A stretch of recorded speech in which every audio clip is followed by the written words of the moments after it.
Okay, so this story was a while back. I might be all over the place, so just try to bear with me. So this took place at my church, the church I used to go to. I don't go there anymore. But when I was going there was this one lady. We're gonna call her Cheryl. I remember when she first came to the church, she seemed like a down-to-earth person. And you know me, I'm a respectful person. I try to say hi to everyone.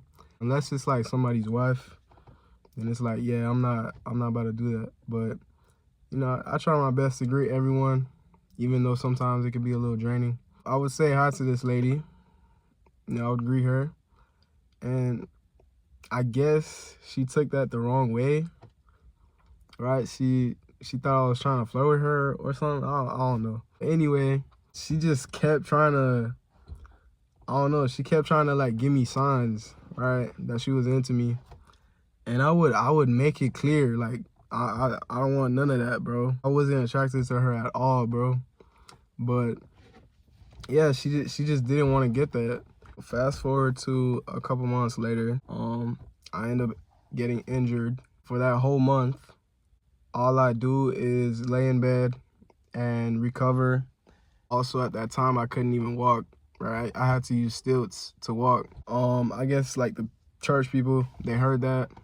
Yeah, they decided that they were gonna show their respects and visit, pray for me. I was like, you know, it's whatever. I guess you can do that. And so when they did that, the lady that I was talking to you about, Cheryl, she decided that she was gonna also come and visit. Mind you, I don't talk to any of those people, yet alone Cheryl. I don't talk to her. So why are you coming and visiting me? That's kind of, it just felt strange. But anyway, yes, they did that and they came to the house. And that day I was laying in bed and, you know, I was kind of tired. And so I was expecting the people to come to my room to pray for me in my room. My mom, she decided that they were going to stay in the living room. And then I was going to have to come in the living room to for them to pray with me. They were in the living room and they were talking. I remember staying in my room for like a little bit because, you know, I couldn't really walk, right? And I didn't want to wait too long. And so I just stayed in my room for a little bit and they just kept talking, right?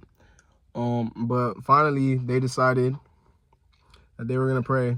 And so they called me and my mom, she came, she was like, yo, they're going to pray. You got to come now. And so I did that. I came to the living room. But guess what, bro? When I get to the living room, they're still talking. They're just yapping the whole time. And so, you know, I just have to sit there because I can't really like walk back and forth because, you know, I'm injured. So I decided I was going to sit down. And when I sat down, the lady, Miss Cheryl, she decided that she was going to be a creep. Bro, this is so, like, even talking about it, it's just like throwing me off. Couches that we were sitting on, they had leg rests. Everyone is talking. She decides that she's gonna lift up the leg rest and she's gonna put her feet up. Here's the weird part, bro. She's like wiggling her toes. And when I tell you, like, she had the most ugliest dogs that I've ever seen. That junk was, like, I felt so repelled seeing that. And I'm trying so hard to look away because I'm just disgusted. And she's just there and she's staring. She's staring at me. The other people, they're weird also. They see that, right? The people see that, but they just keep talking. They're acting as if everything is okay. The worst part, my mom, she's not saying anything. Like, it was just so weird. I just wanted to disappear into nothing. Literally, like, if I could teleport, I would have teleported far away from where I was at, another country or something, bro. After all that, I guess they felt sorry for me that they were gonna finally pray.